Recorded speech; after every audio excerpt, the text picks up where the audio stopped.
And we're back. Hello, everybody, and welcome back to Rollsicle. My name is Nathaniel. I'm one of the hosts here at the channel. I am joined off screen by my lovely co-host, Ashley. Say hi. Hi. There we go. It got in the screen a little bit. Yes. It came really close. It just the fingertips came across the corner. But yeah, all right, and we're back. Hello, everyone. We do get to make a not so necessarily negative, pessimistic Magic and D&D and all of our hobbies, video games included, all suck video, so that's nice. We wanted to talk a little bit today about our plan going forward with Commander decks. So for those of you that don't know, we have a lot of Commander decks. We've bought a lot since we got together. We had a lot. I had a lot before we even got together. So all of that combined, we have 58. A lot of Commander decks. Apparently we have 58 Commander decks.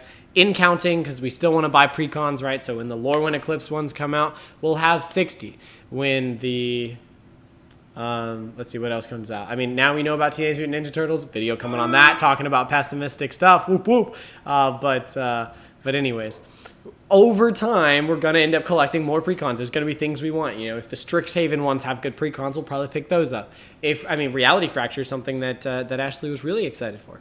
So if those have good precons, we'll probably pick those up. And over time, you know, we started really thinking to ourselves, man, do we not need 75 Commander decks, 100 Commander decks, whatever it might be? I like variety, but at a certain point, that's a lot of Commander decks, right? So one of the things that we saw online that I thought was pretty unique, and they actually made like a whole box for this, and I don't know if I'll do that, or if I do, I might have to, You saw it, and she sent it to me.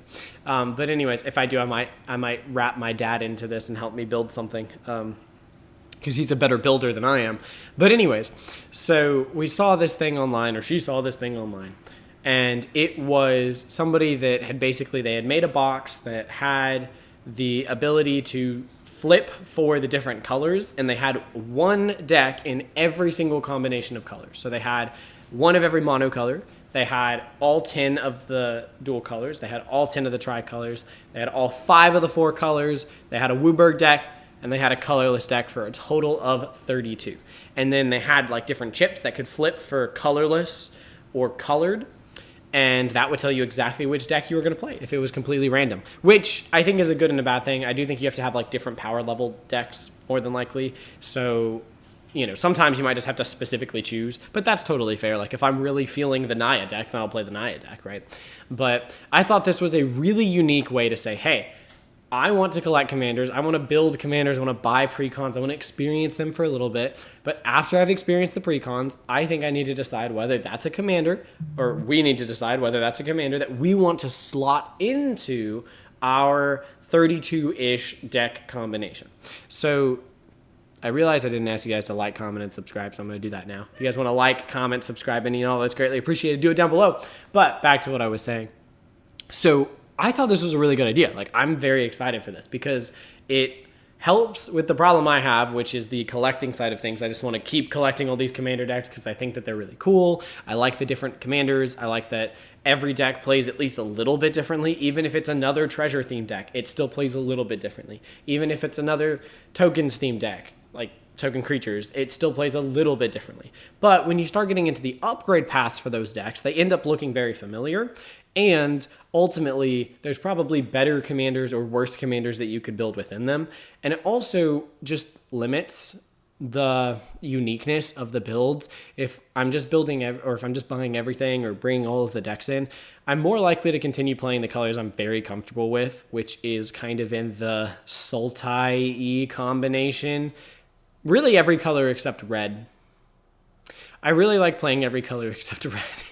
But anyways, I want to be able to build more into all of the color combinations I don't play a lot of. So I don't play a lot of Rakdos. I don't play a lot of Grixis. I don't play anything right now that's 4 colors because we don't have a single 4-color commander. Correct me if I'm wrong, darling?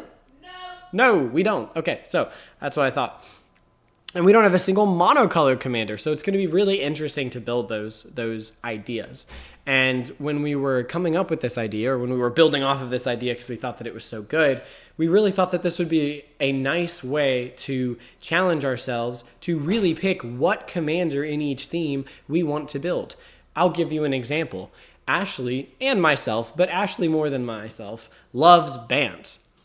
So how is she going to pick just one Bant commander for our little 32 deck commander? Spoiler, I'm not. Yeah, that's fair. But outside of something we'll talk about in just a little bit, for this combination, we have to pick one Bant commander. So do we want that to be Morska? Do we want that to be Galadriel? Do we want that to be, what's another Bant commander? Bumbleflower. Bumbleflower. That's where I was going. Thank you. You are awesome.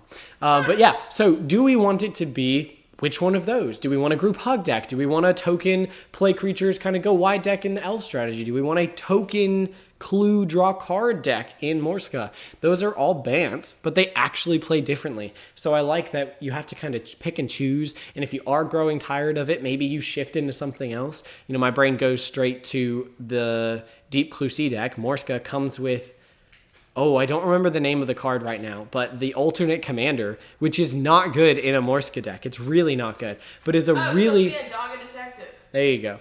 Dog Detective, right? That card is a really good dog commander. So maybe eventually you grow a little tired of your Bant deck. You take it apart, you scrap most of it because you're going to need that for the future Bant deck. And then you fill it full of dog cards and you run Sophia Dog Detective, right? I think it's a really interesting way to play. It keeps things fresh. It keeps our collection cycling, which I think is important because it's really easy to sit on a valuable collection of Magic cards, but you run into the all too often and very common problem in the Magic world where that card's worth $100, but are you ever going to sell it? Are you ever going to trade it? Or are you just going to sit on the card that happens to be worth $100, right? We bought not that long ago to go into Sidar, the One Ring. It's being played in Sidar. It's seeing use. It has an effect. I'm glad we bought that. Versus if we had just bought the Phineas that I pulled, that would see literally no use right now because we're not running Phineas. We don't play it in anything. And even if we just wanted the mechanical benefit of Phineas, there's like 25-cent cards that we already owned. Now we own like 3 versions of them, 4 versions of them, something weird like that. So I think it's really nice to cycle through our collection, kind of keep our collection something that's playable and being used rather than mostly a bunch of pieces of cardboard that are sitting on a shelf.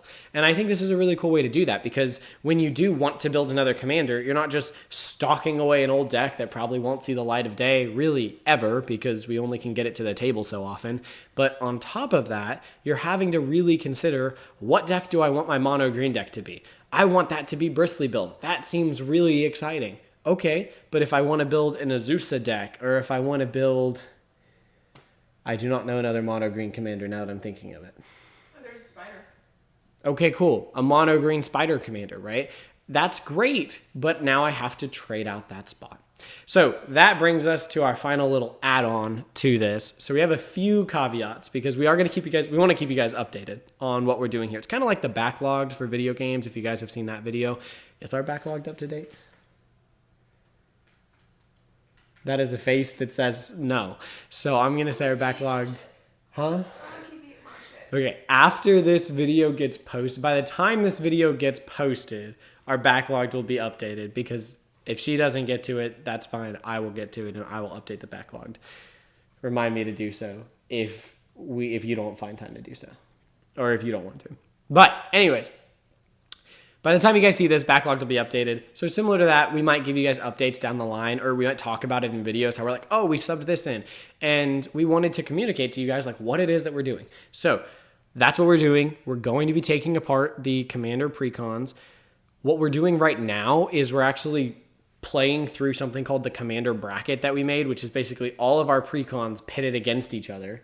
And then once they finally lose twice, so it's a double elimination, we then have to decide, is that going to be a deck that we keep or is it going to be a deck that we don't keep? And at first, it's going to be really easy because you're going to be able to keep the deck because there's nothing in that slot.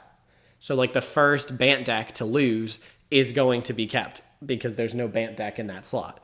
But the moment that another Bant deck is in that slot, and you either have to choose to replace or you have to choose to scrap the one that would be replacing it.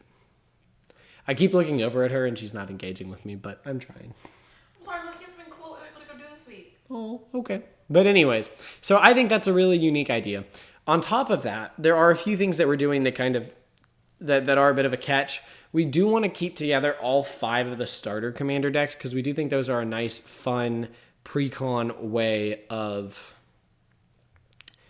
What am I trying to say here?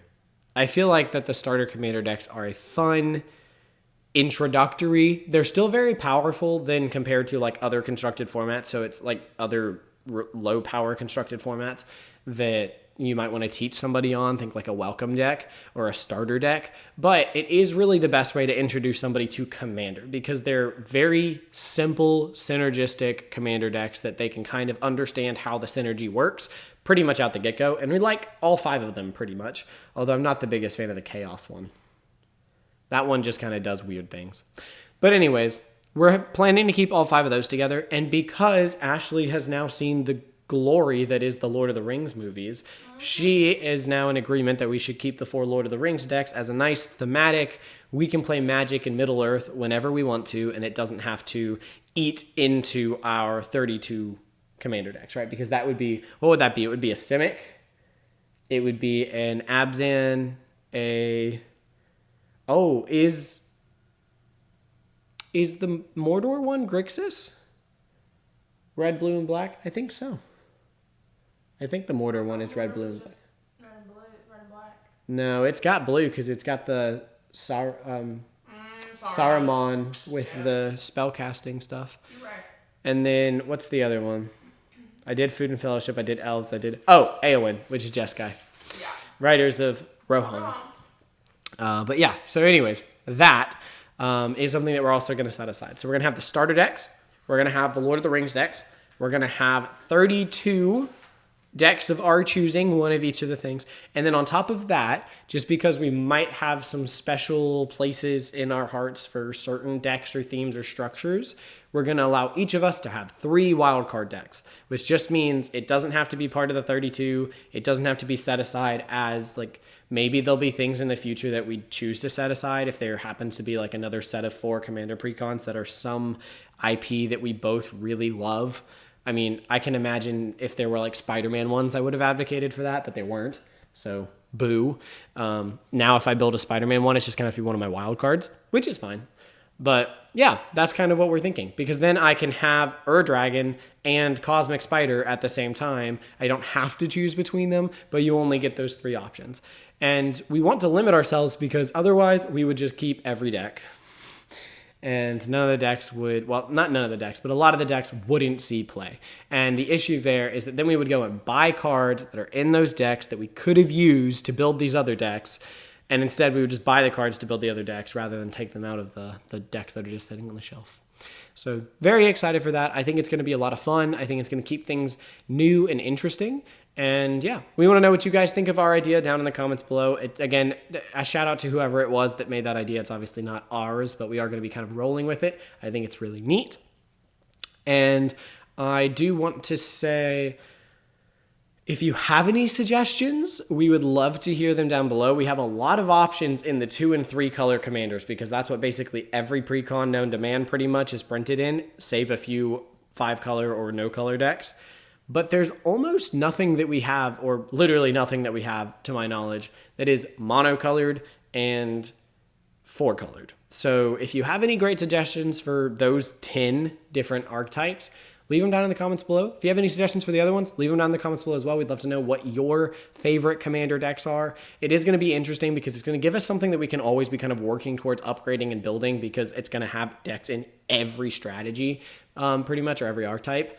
And there's obviously no way that we're going to be able to afford to keep those at like their top-notch upgraded level. So we're going to have some very fun, cheap, not really well-built decks, and then we're going to have some that are effectively our main go-to powerhouse decks. You know, I could think that at least for now, Sidar Jabari is in the Esper spot and is definitely by far my most powerful commander deck. So we want to know what you guys think down in the comments below. Let us know. Leave a like on the video if you enjoyed it. Like I said, make sure you're commenting. We want to hear from you. Let us know what you guys are thinking, what you guys want to see from us in the future. We were happy to make a video that was a little more lighthearted and just something talking about how much we still love this game and things we're excited to do within the game.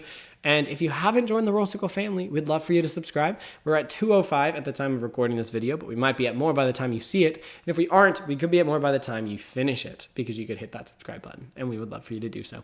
That's all we've got for you in this one. We hope you guys enjoyed it. We'll see you in whatever comes next. But until then, may those rolls be ever in your favor. We'll see you guys in the next one. Peace out. Bye, y'all.